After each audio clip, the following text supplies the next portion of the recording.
Good morning, everybody, and thank you for coming to this ASAP and KALΑ talk, and for the invitation. Noor, thank you for the invitation to speak today. Sri Lanka and the global art market, I must admit, is something I know very little about. And I know very little about the market for Sri Lankan art in general. But I do know something about the market for artists we exhibit who happen to be Sri Lankan. So let me say at the outset that as a gallery based in India, we did not set out to represent Sri Lankan artists per se, but it's just that 4 talented artists we work with happen to be Sri Lankan or have a vital connection to Sri Lanka through their heritage. They are, in short, Lionel Wendt, Mohanad Kader, who's based here in Sri Lanka, Vasantha Yogyanathan, and Ramesh Mario Nithyendran. Many of you, I think, will be familiar with, of course, with Lionel Wendt and with Mohanad's work, because they've both shown widely locally and are well known. Perhaps less familiar with Vasantha, who's a photographer based in France, and who's currently in the KALΑ exhibition in the Paris Gallery, in the Harold Paris Gallery. Today I had hoped to present visually 4 case studies, but I'm just going to have to speak about them without the images. But it's a good excuse to go and see the works. Yeah, and just talk a little bit about how we've promoted these artists, not just within India, where the gallery is located, but within South Asia and beyond, through a very delicate balance of commercial and non-commercial exhibition platforms, such as biennales, art fairs, through foundations, museums, and gallery collaborations. As I started to put this talk together, I realized I had actually over 100 slides, which is probably why it doesn't open. So then perhaps I thought for this, without the slides, I would just present the Wendt case study. If we have time, we can talk about Mohanad's work as well. Vasantha and Ramesh, I think perhaps we can consider doing online at a later time, because if you're not familiar with the works, it might be a bit difficult. So how did I chance upon Wendt? I mean, of course, in Sri Lanka, he's extremely well known. However, very little known in India or other parts of the world. So my first encounter with Wendt was through friends from New Delhi, who over a period of 20 years had traveled to Sri Lanka and put together a collection of approximately 350 to 400 prints by Lionel Wendt that they'd been buying over a period of time. They were dealers in vintage textiles and were traveling to Sri Lanka to buy old Indian textiles. Their collection was exhibited actually in Japan in 2003 at the Fukuoka Asian Art Museum, which was one of the first art museums that really took an interest in modern art from Asia.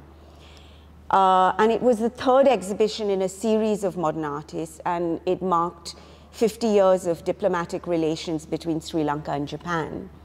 So it's interesting that 50 years of the diplomatic relations between Sri Lanka and Japan were marked through an exhibition of Wendt from a collection based in New Delhi. They published a wonderful catalogue, which had about 60 photographs by Wendt, together with 2 essays on the life and work of Wendt, a chronology of Wendt's activities and exhibitions of his works, with a very interesting essay by Manel Fonseca, who's again based here and very well known. So after this exhibition in Japan in 2003, the collection came back to India and lay sort of dormant for almost a decade, until the collectors decided they could no longer really look after the works. and that the works really needed to go out into the world and circulate. It was about the same time that we'd established a gallery space in Mumbai, and the gallery really wanted to represent artists from across South Asia, and also artists, emerging artists, mid-career artists, and also established artists or artists who were no longer alive. So we had worked with some mature artists and also with some estates. But what's interesting about Went is that I refer to it as an orphaned estate. So there isn't an estate or a group of people who actually actively promote, maintain, and work with the archive in an active sort of way. So the collection that was in Delhi was basically completely undocumented, except for the few images that had been shown in Japan. And I felt that the first step was to get it documented, assessed by a conservator, because not all the works were in good condition. And towards this, the first thing we did was to engage something called Eka Art Archives, who were an archiving body based in India, who spent 6 months documenting every work, measuring them up, really looking at where they had been published, in which publications they had appeared, if at all. We then ordered all these archival boxes at great expense from Europe, and separated them by size into various archival boxes. I then thought, how am I going to value these works? Now, I'm not a photography expert, and I didn't really understand the differences between various specific photographic techniques. So I then called on a former colleague of mine at Christie's who had retired and retired from Christie's but was actively working in France, in Paris, which is really the center of the photography market. And she's based in Paris, and I asked her to come look through all the works and value them for us from her perspective. So we had all the documentation, we had all her basic valuation for these works. Around this time, which was in 2013, the Tate South Asia Acquisition Committee had been established. It was led by Jessica Morgan and Nada Raza, and they happened to be in New Delhi for the India Art Fair. And I encouraged them to come and actually visit the collection. And we had all the material taken out for them to view, just as an introduction to Went's work. Soon after, the Tate acquired a group of 12 silver gelatin prints by Lionel Went. They weren't acquired through the gallery, but they were acquired through an agency called Green Cardamom, which was based in London, which was closing down, and they had acquired these works, I believe, through Shamini Pereira, who is based here. This was the beginning of some significant institutional placements for Went, and this was really very important to us. Rather than actually making sales, was to secure Went's place in international museum collections. So we made placements at the Metropolitan Museum of Art, the Sharjah Art Foundation, and the Minneapolis Institute of Art. So those were some of the early things we did actually before even actually having an commercial exhibition of the works. Still, Went was relatively unknown in India. And when we began to think about our first gallery exhibition, we were thinking, how do we show his works, and how do we signal what an important artist he was? And how do we position his works alongside artists of his generation who might be better known in India? So at the time, I was also working very closely with the family of the painter Amrita Shergill to place key works in important private collections within India. Now, like Wendt, Amrita Shergill was active around the same time in the 30s, 2030s, and the 40s, early 40s. And like Wendt, she came from a very privileged background. She trained in Paris, went, of course, traveled to London as well.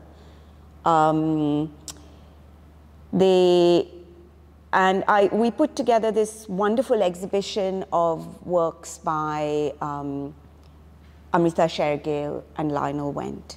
So it was the first introduction to Indian audiences who all knew Shergill's work. So we had audiences coming to see Shergill and then discovering the work of Lionel Wendt. At the time, I also invited Nishad Avari, who was doing his PhD, to curate the show with me. And we produced a small publication as well. And this was the start of our incredible journey with Lionel Wendt. So the show was called In Dialogue, Amrita Shergill and Lionel Wendt. And as you know, I mean, I always feel you're known by the company you keep. And so in this situation, although Wendt was very well known in Sri Lanka, he started becoming better known in India. Simultaneously, we decided to present a solo presentation of Wendt's work at Frieze Masters in 2014. Frieze Masters is a fair in London. And it was in a special section of the fair called Spotlight, which was curated by Adriano Pedrosa, a Brazilian curator, who will be curating the forthcoming biennial in Venice this year, which opens in April. I have to say, at our first presentation at Frieze Masters, sales were very, very slow. But the stand attracted a lot of attention as it was a discovery for many people who had never heard of Wendt, including very prominent photographic dealers from New York, etc., who were very, very interested in this artist. Notable sales from the stand also were to two foundations. The Samdani Art Foundation in Bangladesh bought from that presentation, as did the Shah Garg Foundation based in the US, which now focuses on female artists specifically, but they committed to individual prints by Wendt. So now there were Wendts based in California and in Bangladesh. So I mentioned Jessica Morgan from the Tate, who I had shared the Wendt works with in Delhi. In 2014, she was nominated as to curate the 10th edition of the Gwangju Biennale in South Korea, called Burning Down the House. And she decided to show Wendt's work alongside Mrinalini Mukherjee and Anwar Jalal Shemza and other artists. So I'd say 2014 was a momentous year with presentations for Wendt in London, in Korea, and in India. So notable sales during this time were also to the Loewe Foundation. It's the fashion house, which also has an art collection, and to the Kiran Nada Museum of Art, further cementing the artist's institutional profile and his prices. We then jumped to 2016 to Dhaka in Bangladesh. And yesterday, Diana showed us some images from Rewind, a historical section of the Dhaka Art Summit, curated by Amara Antilla, Beth Citron, Diana Campbell, and Sabi Ahmed. So these are 4 other curators based in different parts of the world who came together to curate a section of artists which included Rashid Chowdhury, Monica Correa, Nalini Malani, Anwar Jalal Shemza, and Lionel Wendt. So once again, Lionel Wendt's work was placed within a larger group of artists from different parts of the world, a whole different context, and a further discovery and awareness building to both institutional curators, collectors, and the general audience from Bangladesh, where photography is hugely popular. So again, it was a discovery within the region of Wendt's work. From Bangladesh, we move on to Brazil in 2017, where Adriana Pedrosa, who had been the Brazilian curator who had selected Wendt's work to show at Frieze, included his work in an exhibition at MASP in Sao Paulo, which is the Museum of Art of Sao Paulo, in a show on histories of sexuality. So this is just to show that once curators invest and show the work of an artist, they continue to show it in different contexts and build on the artist's reputation, which is why I felt it was so important to do. All this work led to a second solo exhibition for Wendt. So the first solo museum exhibition was in Japan, and the second solo exhibition in Europe was at the Haus Marseille Museum for Photography in Amsterdam. The exhibition was spread over 3 floors and included works held by another dealer called Ton Peek in Utrecht, private collectors in the Netherlands, but unfortunately there were no loans from Sri Lanka at all. I think the curators from there, because of budget reasons, couldn't travel here and couldn't borrow works, and this is increasingly becoming the case, for museum shows. So that unless there's patrons within Sri Lanka or Ceylon who would support loans to museums, this is becoming more and more difficult.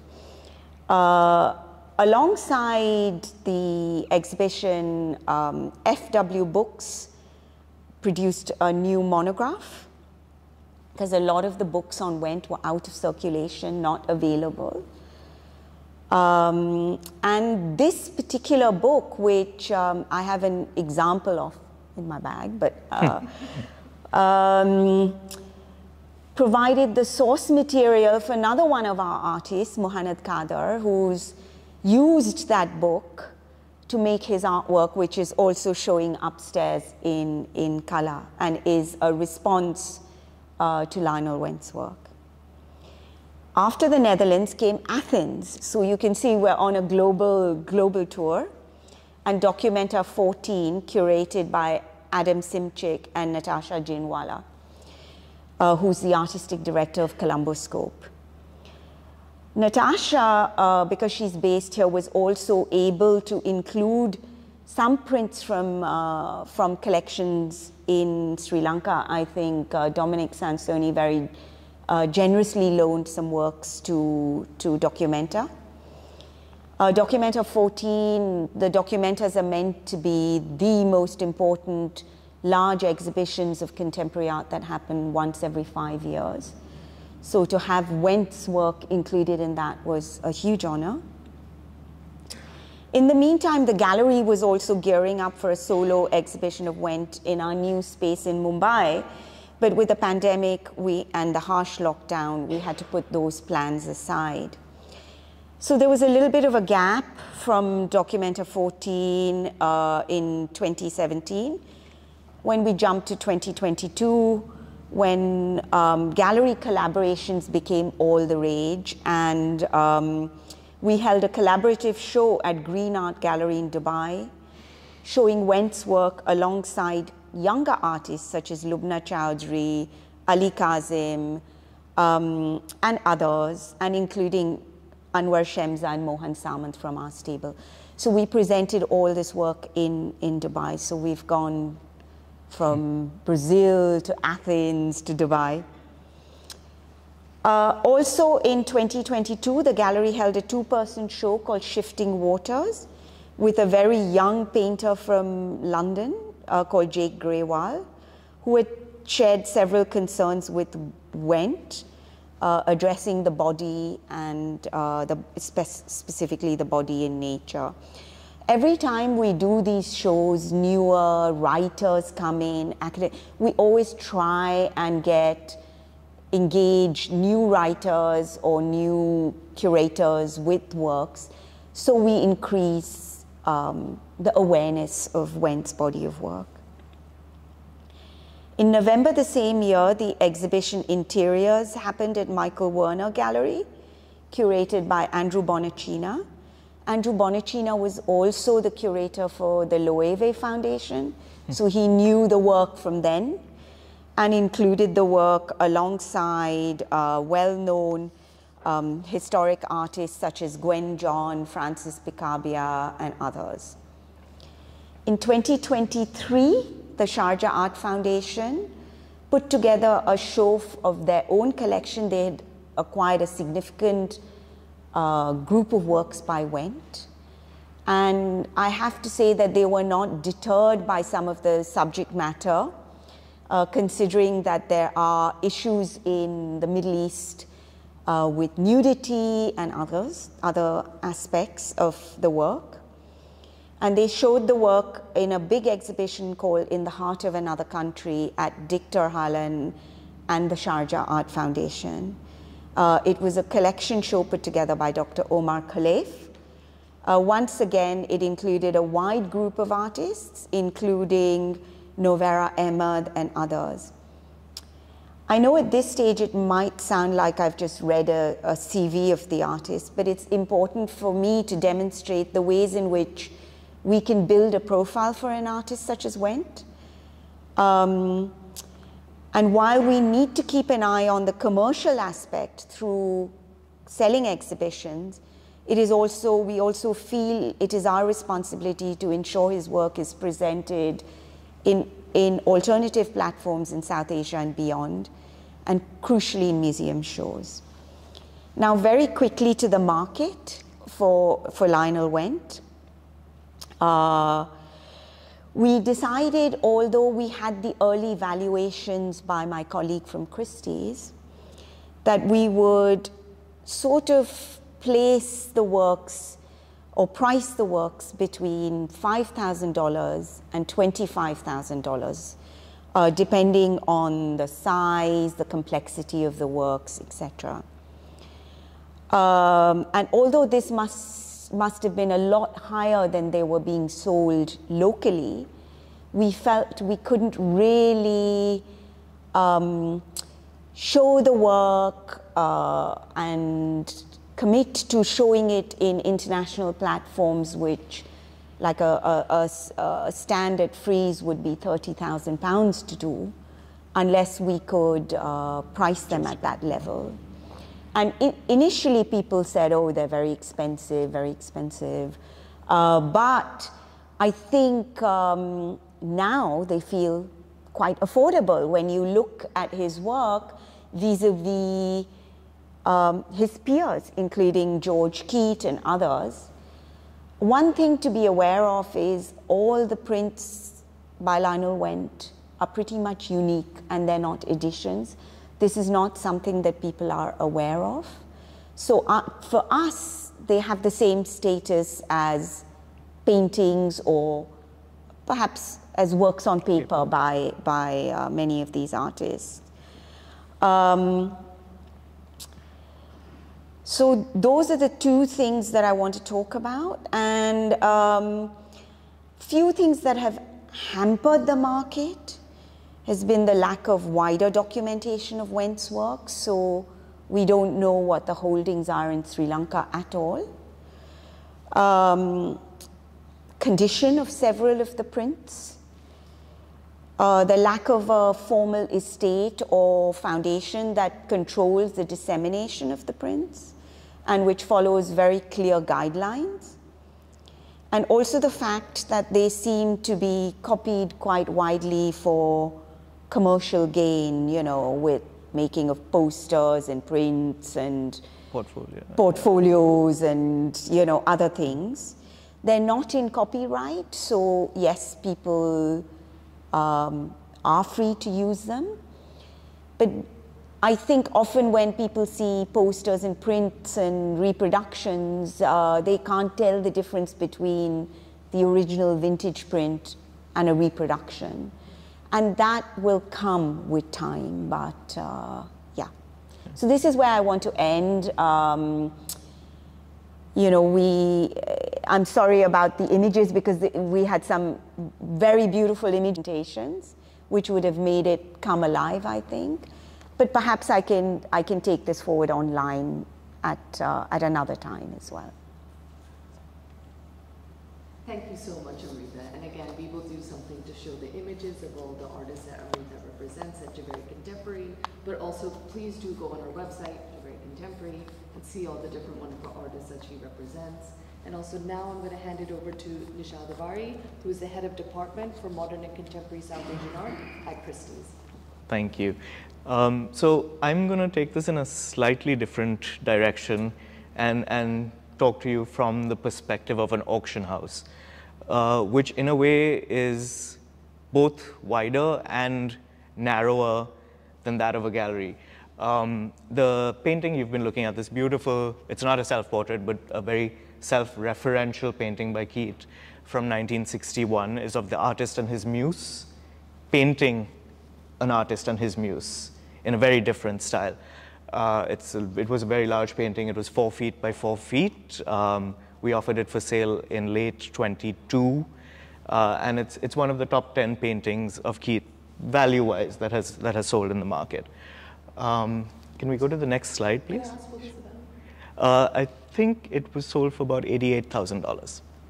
Which I'll get to a lot. And because of the nature of the auction market, you'll see that the lion's share of what I talk about is really through the lens of Keith. Just because of how the secondary market, what the auction market we call the secondary market, has developed in reference to Sri Lankan artists over time. So could we go to the next slide, please? So I said secondary market. So we differentiate the market in terms of sales into primary and secondary. The first time a work of art comes out of an artist's studio, the very first sale that's made is known as the primary market. Every sale that follows that falls under the category of the secondary market. And I'm not sure if you can see my very hi-fi graphics on this slide.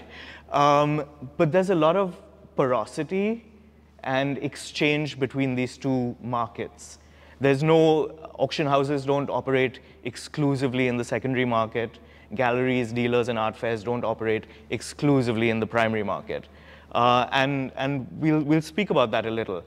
Artists, of course, are exclusively in the primary market. And when the work comes out of their studio, that is a primary market transaction. But collectors buy both in the primary and secondary market. Galleries and dealers very often, and I think Wendt is a wonderful example of the sort of collaboration between the two, or that sort of interstitial space that exists that covers both primary and secondary. Because these are not first sales that Amrita was talking about. She was working with a collection. So it had already been transacted on. The works were coming to the market.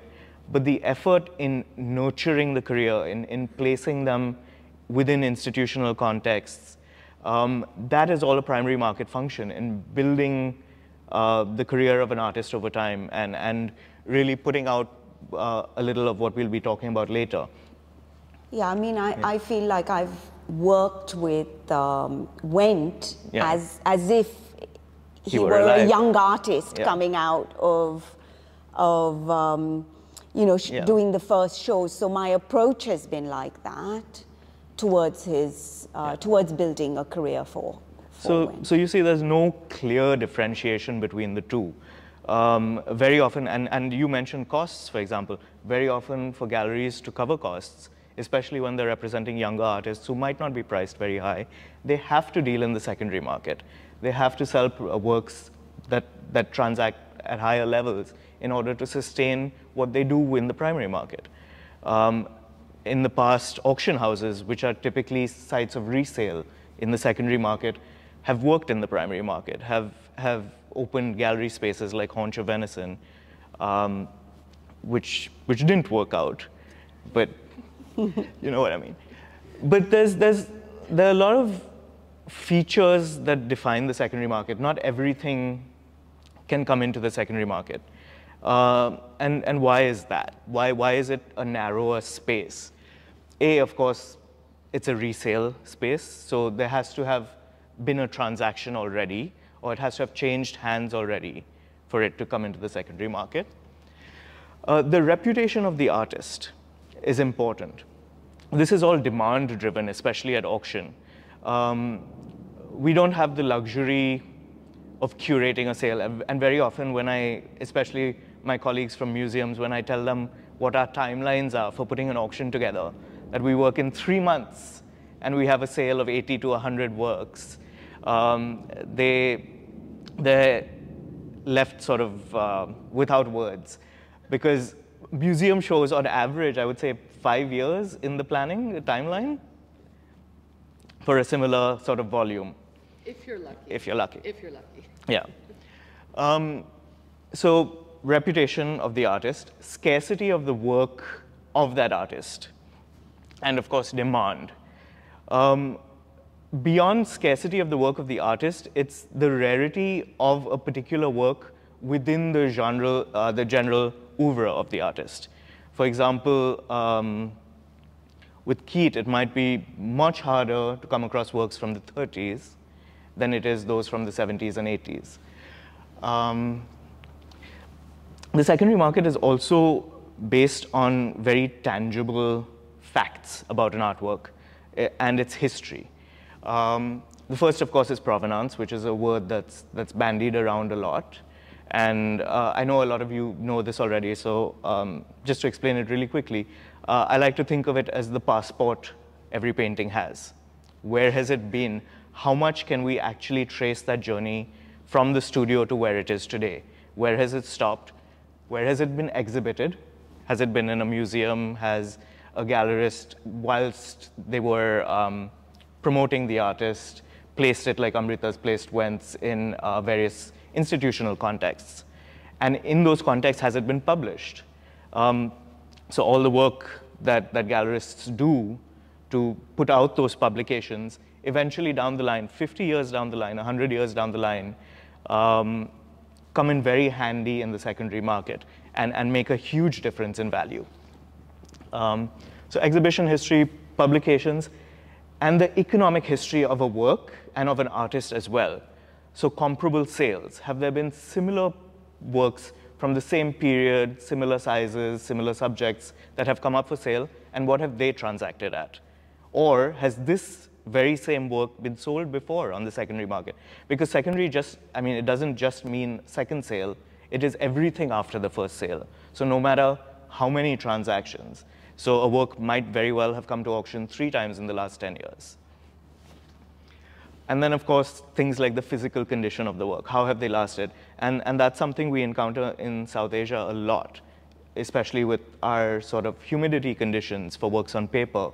Have they stayed here? Were they bought by diplomats or expats? Did they go to Europe? And were they kept in very different conditions? How have they survived over the years? So those are a few things that we look at. And when people start off on their collecting journey, these are things that they keep in mind when they think about whether they want to transact in the primary market or the secondary market. One is risk. In the secondary market, there is a sort of guarantee, in a way, at least at auction, that the due diligence has been done for you. It's a public sale. The estimate is out there, available to everyone. The price that it transacts at is out there, available to everyone. And you have recourse to go back to the auction house for a certain number of years and say, OK, I found this new information about this work. Maybe it's something you want to consider, and maybe something you want to resell again. The other thing, I think, is, of course, when you talk from an investment point of view. that history, that tangible history, the economic history of the artwork and of comparable artworks helps build confidence in collectors when they transact. And I think the other factor that collectors sort of look at is access. Auctions, I mean, someone was recently telling me that we feel very inaccessible. But the fact is, auctions are free and open to everyone. Auction houses are free and open to everyone. One of my absolute favorite things about working at an auction house is, I mean, we have just as much paperwork and admin and time at our desks as anyone else. But when that gets too much, I can go downstairs to the gallery any day and see something new, something that I haven't before, whether it's a Japanese suit of samurai armor, Hermes bag, you know, I learn something new all the time. I think you'll be seeing lots of Hermes bags. Will I? So that access is incredible. And that's one thing that differentiates the secondary market in a way. Could we go to the next slide, please? So a lot of what we learn is from these resources from the primary market, the publications, the exhibitions, but from the artwork itself. And for us, the back of an artwork is as important as the front. The labels, the history, what it tells us. And I added this slide, I think, last night, because this is an artwork that has come to us for our March auction in New York in a month and a half. I can't show you the front just yet because the catalog is not out. But from the back, you see this exhibition label. I mean, of course, you have all the auction house barcodes and labels as well. But you have this exhibition label from June 1963. So we dug into it a little. Of course, it's a Keat. It's a painting called Head, 57 rupees in 1963. So we dug into it a little. And what is truly amazing is this, what is it, 61 years ago, where was this exhibition? Right here at the Lionel Wine Center. 123 works by George Keat were exhibited in this space between the 20th and 30th of June, 1963. And it's incredible that this has come to us at this moment, so I had to put this slide in. Can I ask, yeah. What is the valuation of it now? It's a very small work on paper, right. So it's not high, but that's still being sort of, that's being finalized as the catalog is finalized. So you'll see it very soon. Thank you. Yeah. And then go on the Christie's website. Yeah, exactly. And this, I mean, along with a couple of others, come to us from a collection in Norway, from a doctor who treated George Keat. So tracing that history and tracing it back, we've got it all the way from Keat to his doctor, several decades later to us, and it's been exhibited and published. So that's phenomenal, that level of provenance. And that's really what we look for when we put works in our catalogs. Can we go to the next slide, please? So Keat's market really at auction, works came up much more regular than any other Sri Lankan modernist, any other artist from the group of 43. But it really took off in terms of values in 2013.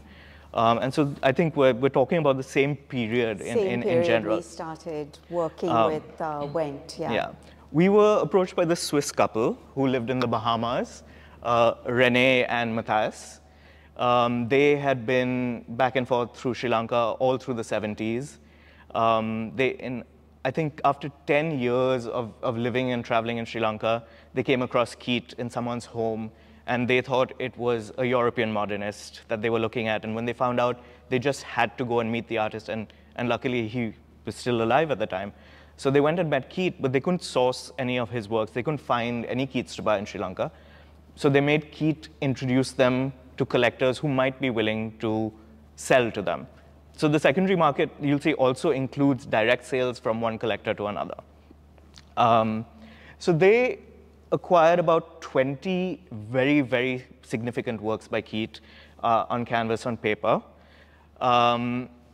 They bought, I think, about 10 of them from Kusum, who was one of his wives. They bought from Martin Russell. And this collection came to us for sale in 2013. We sold it across a couple of seasons in 2013. So if you go to the next slide. When were they traveling and acquiring these works? So they met Keat in '81, so it would be through the '80s mostly, and I think then they moved to Bahamas after that. Right. So it's interesting the parallels in our stories of the collection of Wents that I was working on. Again, a couple, two gentlemen who came here, you know, and chanced upon Went's work and fell in love with it. Yeah. So absolutely. I mean, it's the passion of collectors at the basis of everything. I mean, but it's interesting that it's the similar type of narrative, at least. And I think what both of us try to do is that documentation and putting it out there. I mean, an auction catalog is really a reference resource. And this is what we do with all the information that we find from the labels. We put it together. This is actually the spread in the auction catalog. This was in London in June 2013. This is Durga, of course, Mahishasura Mardini by Keat. This was originally from the collection of Kusum, published very widely. So we've illustrated alongside the work the preparatory sketches, where it's been published, what the sort of influences, sculptural influences were from classical and antiquities. And what these collectors did, which was very forward-thinking, was they got Keat to handwrite explanatory notes about every single painting that they acquired. So we got to publish these as well. So the explanation of the painting in Keat's own words and his handwriting, which is very distinctive. So that was one of the works, and I'll just tell you. This one set a record for Keat's work. At the time, all of these were estimated in the sort of 30 to 50,000 pound range, which is about $40 to $60,000 at the time. All of them sold between 120 and 150,000 pounds at the time. Mahesha Mardini sold for $167,000. If we can go to the next one.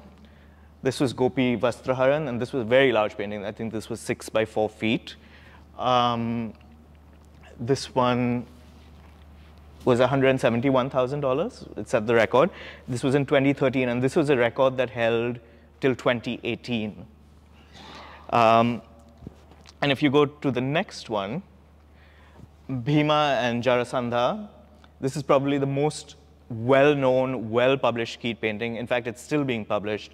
I think Yashodhara Dalmia just did a new book on Keat. It's in that book. This one was in the original Group of 43 exhibition in Colombo in 1943. It was in the 1947 exhibition that Keat did at the University Convocation Hall in Bombay. It was on the cover of that catalog. So it's been published from the 40s all the way through the last decade. This one was sold in September in New York, September 2013, for $147,000 at the time. Can we go to the next slide? This is actually one of my favorite works. This we sold last year in September. It is from 1938. It was a book of illustrated poems that Keat made for his daughter Diana. We did a lot of research when this came to us. These were then published in 1939 in one of the annuals, the Ceylon annuals. And they were published as a book. He used to illustrate the walls of Diana's nursery, and this came down through the family and eventually came to us last year. It set a record for any Keat work on paper that's been sold. The estimate, as you can see, was $8,000 to $12,000, and it sold for $69,000 last year. Was it just these 4? 23. 20. It was a notebook, a sketchbook that was eventually published. So these were the sort of studies almost. But each one was a limerick almost, and it's an illustration for it. Very personal, very tender, a completely different side to the artist. I mean, he was a very well-known as a poet here, but not internationally. So to put his almost Ogden Nash-style nonsense rhymes out there, it was very important to us. And I think this is one of the advantages of the auction platform, is it serves as a discovery mechanism that then ignites further research. Can we go to the next slide, please? Yeah, I'll go really fast. No.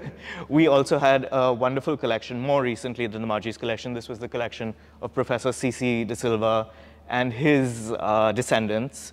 Came to us from multiple descendants in the family. These works were also offered last year. Next, please. We're lucky enough to have worked with a few other artists. We really don't represent the diversity of even the modernist artists that practice in Sri Lanka. And it's been an incredible learning experience to be here and see that. But that's very much because of all the reasons that I listed out that sort of characterize the secondary market. But this Perry's currently holds the global world auction record for any work by the artist. It's a late work from '86 that he gifted to someone on their wedding at the time. We had estimated it at $3,000 to $5,000. It sold for $23,000, almost $24,000. Next, please. A few of the other Piri's works that we've offered. Beautiful painting, The Beloved, a very early work that we discovered had been exhibited and published in Colombo in 1952, which was very exciting for us. And maybe you'll see it in an exhibition sometime soon. Can we go to the next slide, please? We've also offered a couple of Lionel Wents. The most recent Lionel Wents that we offered were 2003, and they came up in photography sales because the sort of conversations they had and the value they added to that genre was much more important at that time. Unfortunately, I mean, at that time, the estimates were 800 to 1,200 pounds, and they sold within estimate. Next, please. We did offer a few other works by artists from the group 43. Both of these currently hold the world auction records for the artists. Clayson was in 2013. Nagala was in 2006. So if you can imagine, this auction record hasn't been beaten since 2006, simply because nothing has come to the market since then. There's no access. I also feel that a lot of collectors here are genuine collectors and hold their things for a very long time. So things don't come up that much. So unless there's a situation where, like the couple who bought the Keats, or the person who was gifted the Piri's, that things just come up when they've been sold.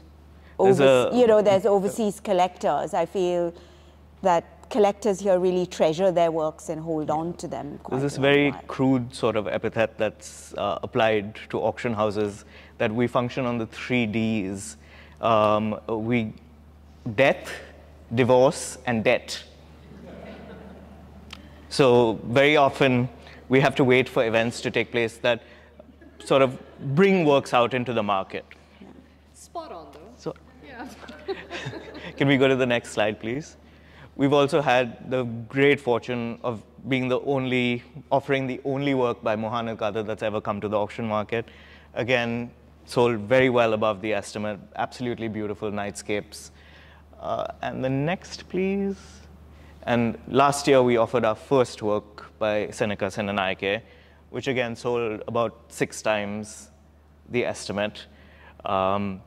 And I'm sure you'll all know as collectors over here, the values in the primary market and in the secondary market are very different.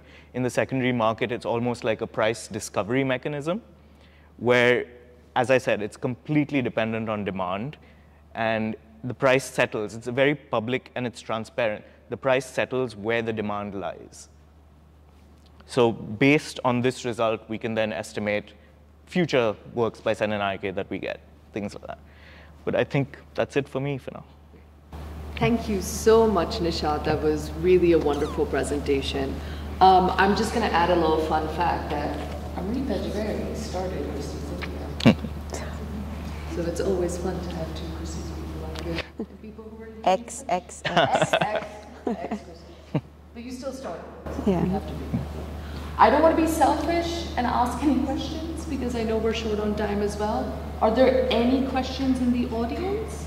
And also, please remember, I can't see anything from here, so. Sandini. Oh, there you go.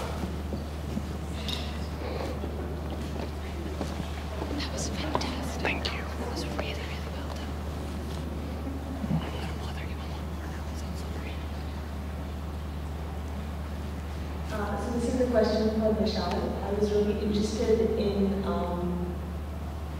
because I'm less familiar with specific auction house practices, but I just wanted to ask Nishad, if a work has been to the market, to been at an auction, let's say 2 or 3 times, transacted more than a work, because you were talking about scarcity and rarity, compared to a work that's been in the collection for a while, it's just coming to auction for the first time. Is there a difference in the way that it's valued?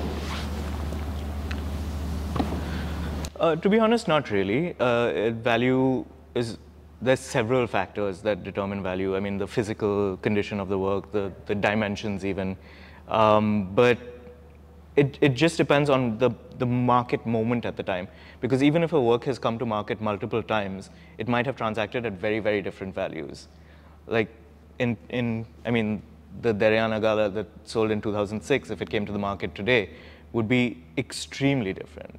Because we know more, there's more research, there's more publications. So it's wonderful that the works that come to the market for the first time, we love that moment of putting it out there. We have works, not by Sri Lankan artists, but in this March sale, that have only been known in black and white images, for example. And we are the first people in a century to publish them in color. And that is, it's such a gratifying moment for me. It brings a lot of meaning to what I do. So, but I don't think there's much of a difference in. I think, Sandhini, just to add to your question, to your comment about it, I think when things come up very soon, I think that is they transact multiple times over Flipping. 20 years or 30 years, it's a little bit different than in the same year. If they come up in the same year or in the same 3 years or 5 years, at which point they slightly, to me, feel like damaged goods in a way, that nobody really wants them, or nobody really treasures them, or nobody really wants to hold on to them, and it just becomes about financial gain or speculation or any of those. I think that's worth discussing because those are the things that are very. They become really problematic. Yeah. From an institutional point of view, because works of art will just come on an auction very often. You get to be worried about. Yeah. It's like having multiple partners, in a way.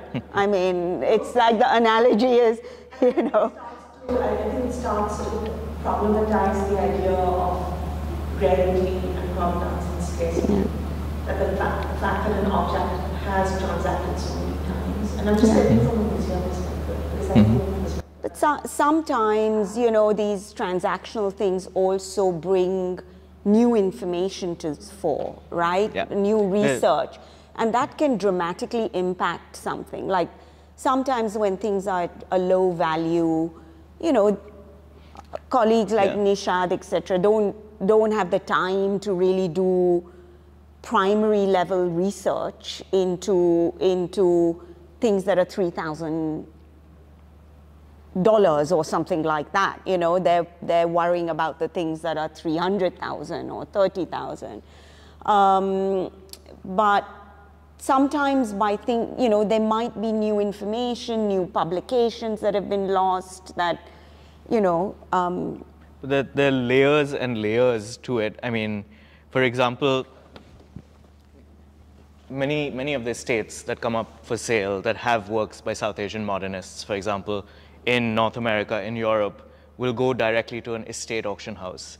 And these works, which are incredibly important to us as a community, are sold as sleeper lots with furniture and interior decorations and things like that. And then there's a specific category of buyers who look out and trawl through those sales and bring them to us so that the publicity and they can be documented more officially. But that's still a back-to-back sale at auction. So that's a little bit of an exception. Yeah. I've had one case where I'll talk about where a work came back for sale, I think 1.5 years after, and a client missed it the first time. They were dying for it, but they happened to be at the dentist at the time it came up for the sale the first time. So that's, I mean, it was unusual feedback for me. They were so glad that it had come to the market again. I just want to say that the context is also really important. And if you do a search on, for example, Wentz prices, yeah, you'll notice that when things came up at Sotheby's, I mean at Christie's, for $1,000 in your photography sale, because perhaps most of the photography collectors were not really aware of his work. However, last season, there were 2 works that came up in a South Asian sale in London.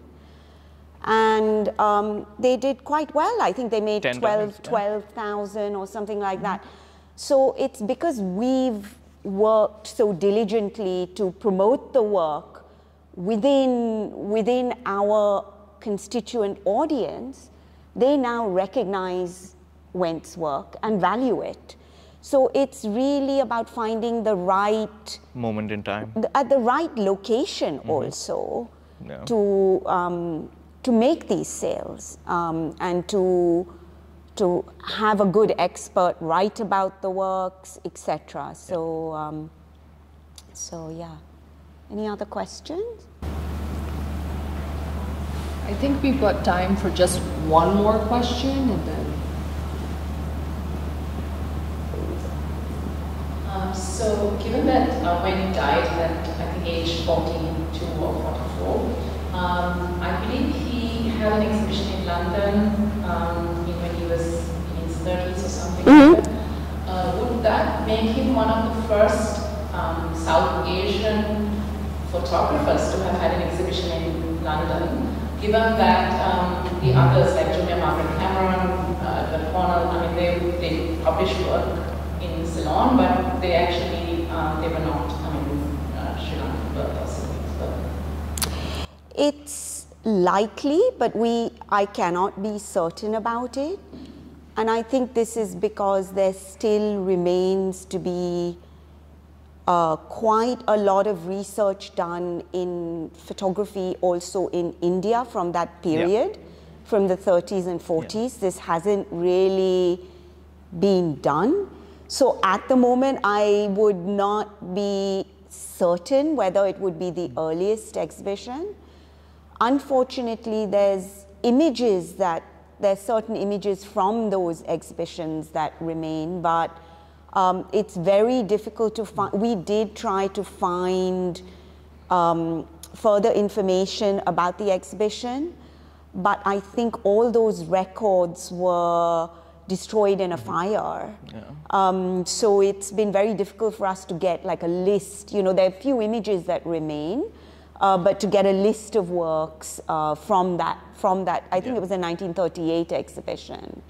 I think it might have been the first solo exhibition, but certainly at the India expositions alongside the colonial photographers, there were works by artists like Raja Deen Dayal, the Maharaja of Udaipur, for example. But that's part of a much, much larger group exposition. Okay, well, thank you so much to everyone for being here, and sorry for the slow start. I know all of you were stuck in traffic, and thank you to the Lino Wen Trust. Oh, thank you. And thank you to our speakers, Amrita Jhaveri, Nishad Avari, and I hope you all have a wonderful day. And we have a talk coming up in the afternoon as well, so please do join us for that.